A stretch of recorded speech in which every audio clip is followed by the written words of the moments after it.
combination of politicians and academics working on Brexit about the issue around what are the possible futures for this island in the context of Brexit. So we'll start off with my colleague Katy Hayward, so I'd like to invite Katy up. Thanks very much, John, and thank you for the invitation to be here. I'm not going to attempt to outline the future because the present is confusing and chaotic enough at the moment. So what I'm hoping to do in this presentation is just actually assess where we're at in the present time, specifically in relation to Brexit, and specifically with a focus on the agreement, and pick up the phrase which has been repeated in position papers from the UK and the guiding principles from the EU, which is that of upholding the agreement. So I'm just wanting to share with you some reflections on what that might mean, what that might entail, with an eye to progressing things beyond the current impasse that we have in the Brexit negotiations on the border issue. So just a quick assessment of where we're at. It seems to me that we're having a polarisation of positions at the moment.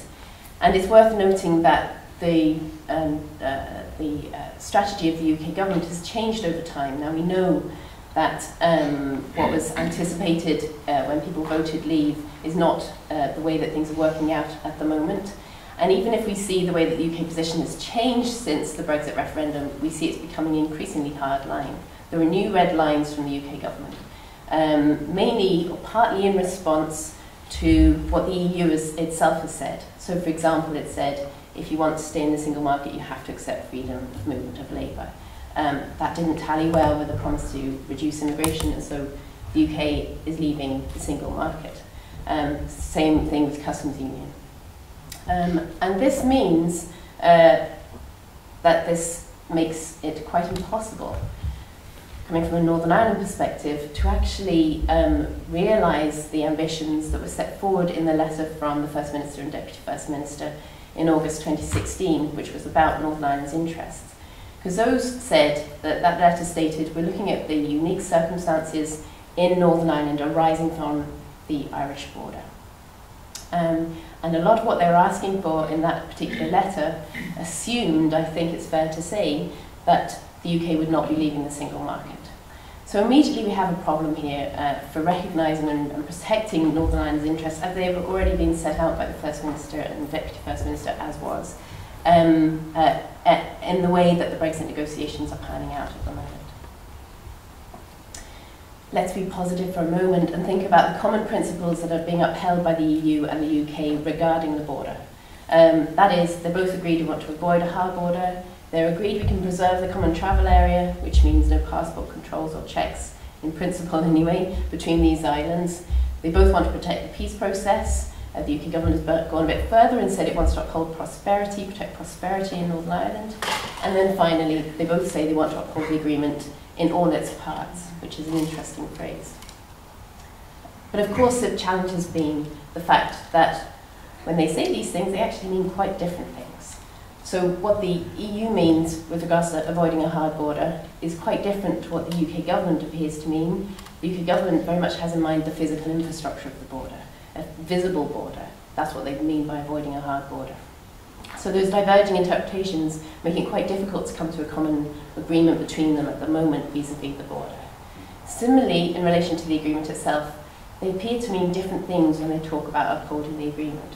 From the UK side, it seems to centre on the right to hold Irish citizenship in Northern Ireland and continue to have EU citizens' rights as a consequence of that.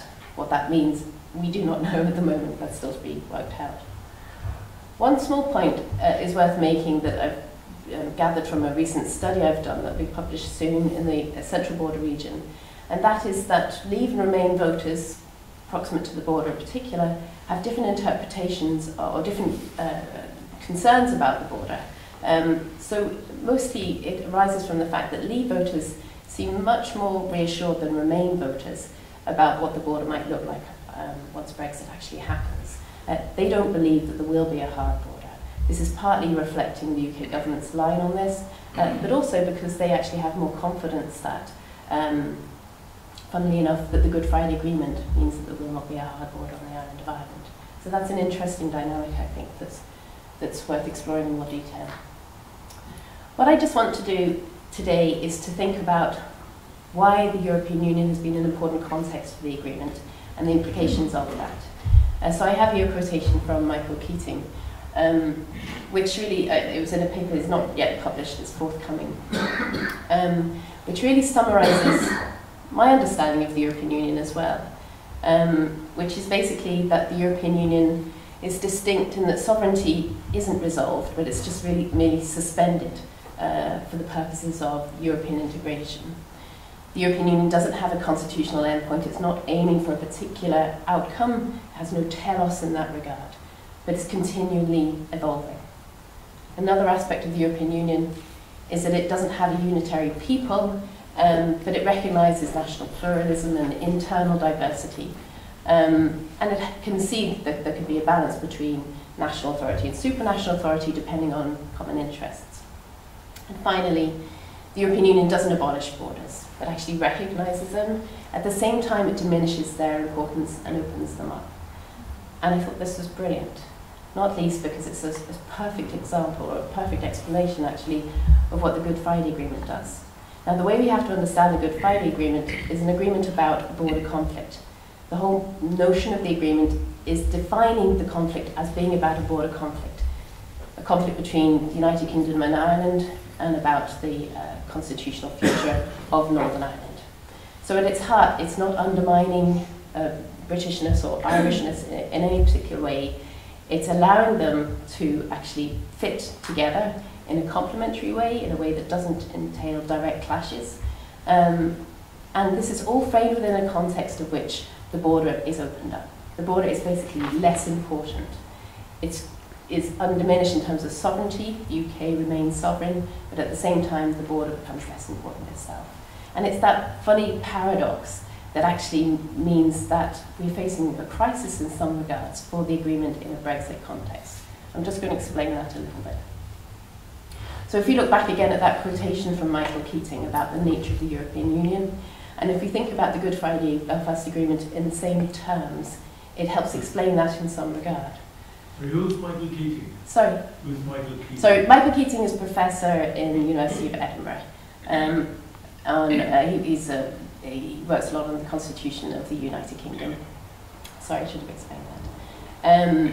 So he's saying that basically the issue of sovereignty has never been resolved, and we see the same in the agreement itself, right? This all makes sense if we look at it in the context of European integration. There's no clear constitutional endpoint. In fact, the agreement, of course, keeps those things in limbo. You can have competing ambitions regarding the constitutional future of Northern Ireland, and they don't necessarily, they can both be satisfied in that regard, and the idea that it's continuing to be in limbo. The balance of national and supranational authority, and indeed you have institutions, British, Irish, North, South, to recognise that it's not abolishing the border by any means, but it's diminishing its significance. So let's think then, why does Brexit pose a risk to the agreement? And I'm not just putting this in a negative sense. I want to conclude by suggesting some positive responses to this, but let's just look at the negative side first. So the agreement is put under threat by Brexit in two ways. One is in terms of principle. So the principle, if you think about the notion of Brexit itself, it's a quest for certainty. So that quotation that I have from Michael Keating about what the European Union is about, it has no telos, no endpoint, it's a pooling of sovereignty, that sits uneasily with Leave voters and with the Brexitean logic, because it sees an endpoint. If you're continually evolving as the European Union, you're going to become a stronger power, more coherent supranational authority. That's the logic of, that's the Brexitean logic and understanding of the European Union. Maybe they're absolutely right. Maybe that is the case. That's kind of, that's a sort of a matter for another debate another time. But it's that quest for certainty, a rejection of that ambiguity in the European project that we must understand Brexit as being about. Sovereignty in this logic is indivisible. You can't pool sovereignty, you have to make a decision as to where sovereignty essentially lies. Hence, the purported claim that Brexit restores parliamentary sovereignty and democracy. It's a very singular definition of the nation. National pluralism does not fit easily in the Brexitean logic. And we can see this, of course, manifest in the EU withdrawal bill and the centralisation of powers that we see in the process that's been happening since Brexit. And hence, Theresa May's statements about the UK leaving as one nation and sweeping up Northern Ireland into that. No room for ambiguity there.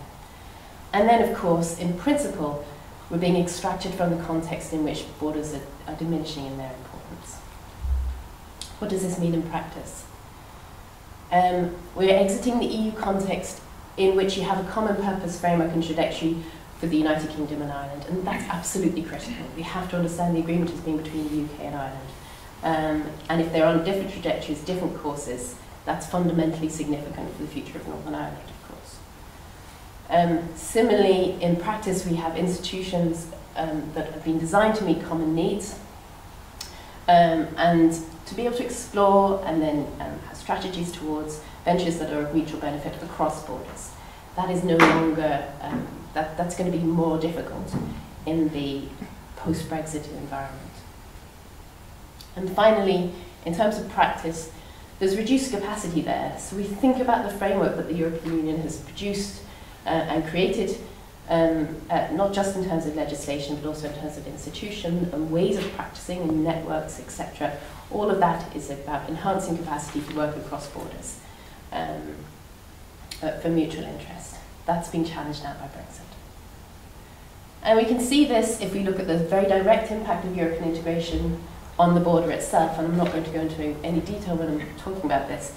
First and foremost, above everything else, it's depoliticised the context for cross-border cooperation. And we've seen that manifest now post-Brexit with a repoliticisation of cross-border contact, first in rhetoric and then, of course, now increasingly so in policy and practice. And then in other terms, in trade, most obviously the removal of the customs posts, these things are highly significant, creating that context for cross-border connection. Harmonisation, of course, also mutual recognition, all of these ways in which make the border less significant. Citizenship too, without diminishing national citizenship, that has not been fundamentally changed through membership of the European Union, but it's been enhanced, of course, and a lot of the ways, the potential for having British and Irish citizenship is made possible through common EU citizenship.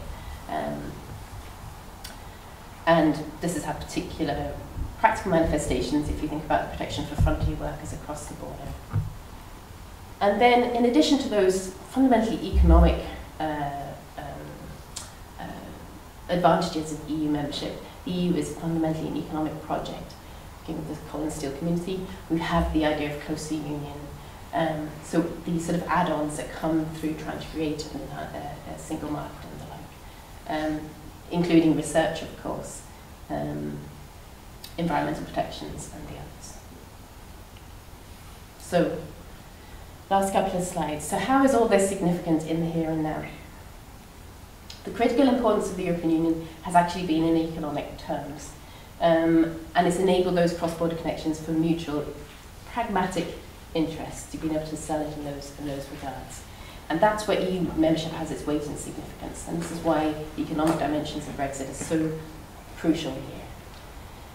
It's very significant if you're thinking about what the EU is willing to do for Northern Ireland at this particular point in the negotiations, that it's willing to find flexible and imaginative solutions that don't sort of challenge the legal integrity of the single market and customs union. This is very significant.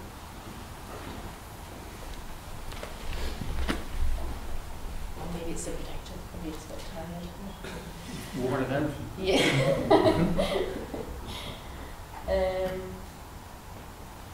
That's okay. There's no pretty pictures or anything, so I can just carry on.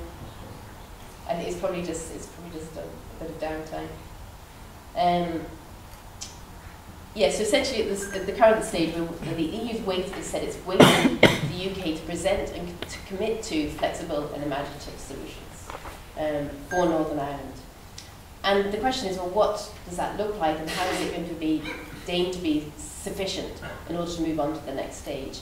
And the critical point is that it mixes in the economic with the principles, with the pragmatic and political statements about the future of Northern Ireland as centrally connected to the south and of course to Britain as well. So the current Brexit challenge, we have a unique difficulty here because of course the Northern Ireland issue can no longer be dealt with as between the United Kingdom and Ireland. It's no longer a matter for bilateral consideration. The future of Northern Ireland is very much now a matter between the UK and the EU. It's not something that can be sorted out between these two, between Ireland and the UK, and that's a really interesting conundrum now, and it raises new challenges for us. Secondly, even a commitment in principle to pragmatic economic solutions across the border that find mutual interest on the island or between these islands, immediately this is newly politicised in the post-Brexit environment, given what I mentioned before. And another challenge that we have facing us now is that the agreement is under threat by dynamics within the UK, not just failure to restore the executive and assembly here, but more generally those centralising dynamics that are happening at the moment within the United Kingdom. That places the very principles of the 1998 agreement under pressure. Okay, so I just want to come up with just a few points about what upholding the agreement might therefore look like in light of all of this. So firstly, think about the context. What the European Union has meant is that we've had, for the last 20 years or so, an absence of passport controls and customs controls on the island and between these islands. The economic underpinning of the agreement, the importance of the single market for the agreement, I think cannot be overstated. And those things should be going together in an approach that's being made now in terms of flexible and imaginative solution. The agreement isn't separate from that, it's entirely connected to the economic future of Northern Ireland. Secondly, in relation to Strand 3, British-Irish relationship, it's important to think about the totality of these relations at this time. So even though we can't have a bilateral agreement between the United Kingdom and Ireland at this stage in the negotiations, the UK should be putting forward suggestions about how Strand 3 might look in an enhanced way after Brexit. And the four freedoms, the freedom of movement of capital, of services, of labour, as well as of goods, those things could have meaning and significance for these islands after Brexit, and that's the way we should be thinking. Strand 2, implementation bodies. We go back to the Good Friday Agreement. There are 12 areas in which North-South cooperation is recommended, and we only have a few of those institutionalised now. But the agreement itself talks about North-South cooperation in relation to environment, for example, in relation to social security, health, research. All of that is already in the agreement. This is a chance to sort of look back at those and to give them weight and significance. Similarly, there's fundamental questions about the role for the Republic of Ireland vis-à-vis Northern Ireland after Brexit, and this should be talked about now. An integrated agri-food market is on the cards now. What would that look like, and would there be what sort of role would there be for the Irish government in Northern Ireland as a result of that? And then finally, Strand 1. Aside from everything else, fundamentally important is the devolution of powers, and especially if you think about the repatriation of competencies from the EU. Northern Ireland needs to have weight and significance as a decision-making body after Brexit, and that's an absolute priority. And all those other layers are interlocked and interdependent on the future of devolution here. So to conclude, I don't have a fantastic conclusion, essentially to say it's the economy stupid actually. We should be thinking about the connection between the economic futures of Northern Ireland, pragmatics, what the European Union has meant for relations north and south and between Britain and Ireland, and think about the future of Northern Ireland in those terms. The pragmatics actually matter, particularly at this particular time in the Brexit negotiations. Okay, thanks.